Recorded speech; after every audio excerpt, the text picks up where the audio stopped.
San Luis Potosí se llenó de fiesta con la Fiesta Internacional del Cine, que tuvo la participación especial de Dillon aquí en el Centro de las Artes para platicarnos un poquito acerca de su carrera y, por supuesto, de su último documental de Fellove. Me gustaría, esta ciudad es fantástico, muy bonita. The second question, and then the first question is how do I, well, like I said, I really like the medium. You know, I feel like I would like to do something again on television. I really would, but I would maybe rather use the medium more to something that I want to tell, a story that I would like to tell. And, you know, and now the focus for actors so much is on television, you know, it's probably a great time for television, you know. Different than the time when Fellove was a showman. Well, I think that, you know, technology is something that can only improve the storytelling, but the truth is, it's always going to be the case. The most important part of films are stories, and those stories are told by people, and those people are played by actors. So I really get back down to that fundamental thing, which is character and story are the most important things, and the things that we respond to when we go to films. It's the best job being a director, and it's the worst job in some ways. It's like, you know, it's great. You know, you get to be, it's a medium for the director. And I'd say the hardest part is, again, I think is finding the story, you know? You know, finding the story, I think is the hardest part of the making of the film. I also felt, you know, outside of I felt I was surrounded by really terrific creative people. You know, technical people, creative technical people, editors, the cinematographer, my other actors.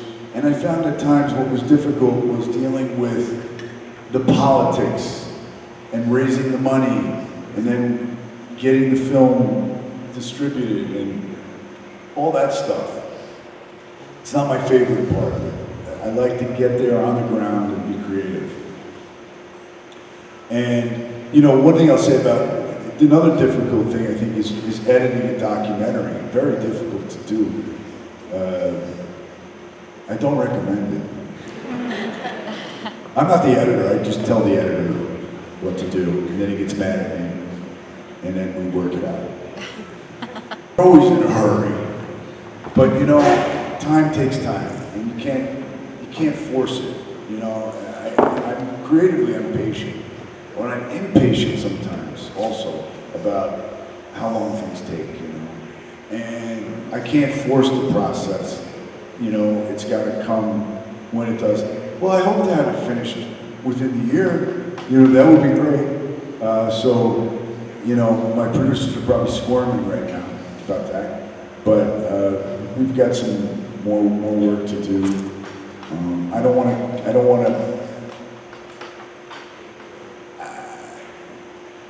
to make any bets. Let's just say that. You know, Carlos, my producer, made a bet that it would be done in time for,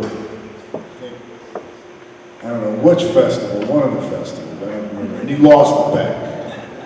He should have consulted me first. But anyway, I don't know how long it's going to take. If you asked about who the musician was, I think you mean the musician from Los Angeles?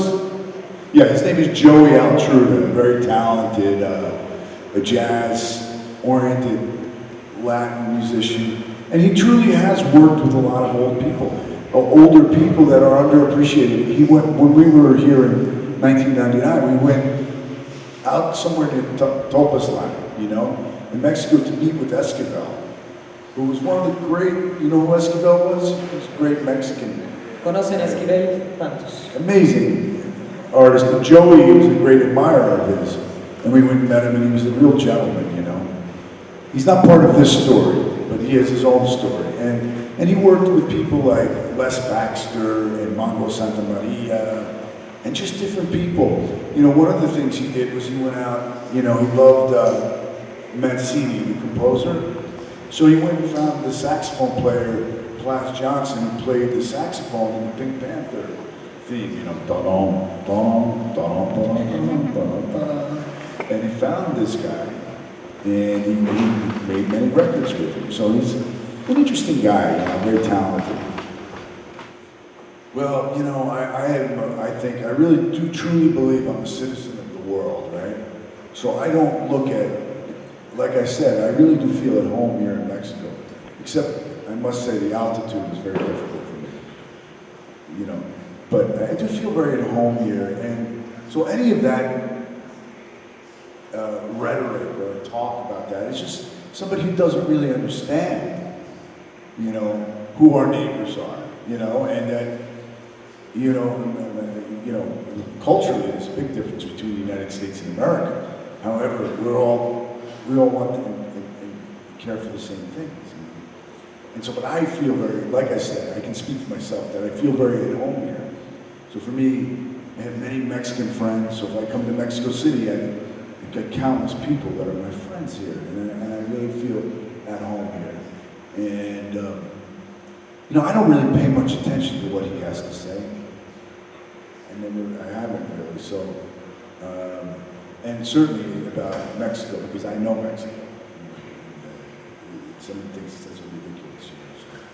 But I'd say you gotta love it, you gotta really have an interest, really take an interest in storytelling and characters, you know, be curious, you know, and take an interest, you know, some people will say, you know, make films about what you know, or, you know, I think do things that are interesting to you, exciting to you. I mean, there's a lot of things I don't know about, you know, but I want to learn, you know.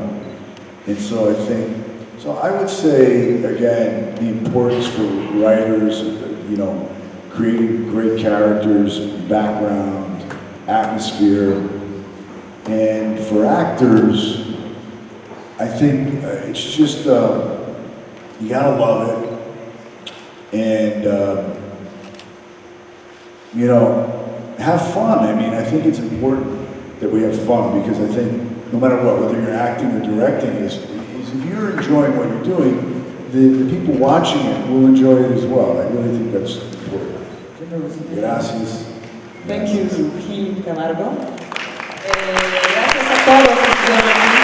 Y es así como concluye la participación de Matt Dillon en la Fiesta Internacional del Cine aquí en San Luis Potosí, en el marco del Centro de las Artes. Mi nombre es Melissa Trejo y les invito a seguir nuestra página www.planoinformativo.com, estar al pendiente de todas nuestras redes sociales y por supuesto también suscribirse a nuestro canal de YouTube.